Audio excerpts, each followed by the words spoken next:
তো আজকে আমি ভেবেছি আমি একটা টবের মধ্যে ৩টে নন্দিনী পট করবো। এতদিন তো আমি একটা নন্দিনীর চারা একটা টবে পট করেছি, মানে ধরুন ৬ ইঞ্চি বা ৮ ইঞ্চি পটে।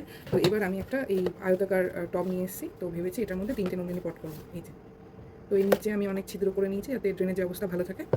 তো এই নিচে আমি এবার কিছু খোলামকুচি দেবো, তারপর মাটি দিয়ে এই চারাগুলো বসাবো। আমি এখানে মাটি মানে মিডিয়া হিসেবে নিয়েছি প্লেন গার্ডেন সয়েল, মানে বাগানের মাটি, সাদা বালি যেটা নদীর বালি হয়, আর ভার্মি কম্পোস্ট। তো তিনটেকে আমি সম পরিমাণে মিশিয়েছি। তবে যেহেতু এটা প্লাস্টিকের পটটা, আমি একটু বালিটাকে একটু বেশি দিচ্ছি যাতে ড্রেনেজটা সহজে হয়ে যায়। তবে এমনি কোনো অসুবিধা হবে না, জাস্ট জলটা একটু কেয়ারফুলি দিতে হবে।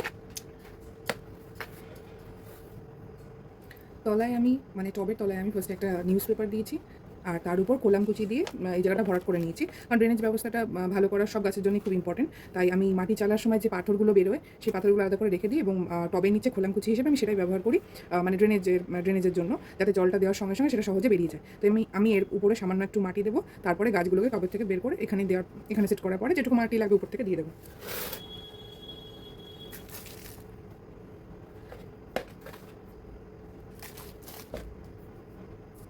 তো এইবার টব থেকে গাছ বের করে আমি এর উপরে বসাবো।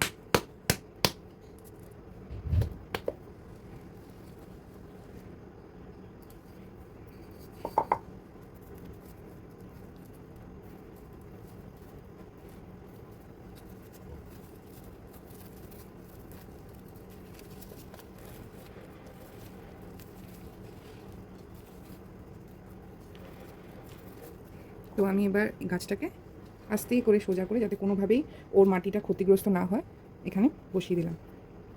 এইভাবে এক এক করে আমি বাকি দুটো গাছকেও বসাবো, তারপর আপনাদের দেখাচ্ছি। 3টে গাছই আমি এখানে বসিয়ে নিয়েছি। এবার উপর থেকে আমি মাটি দিয়ে পুরো টবটাকে ফিল করে দেবো।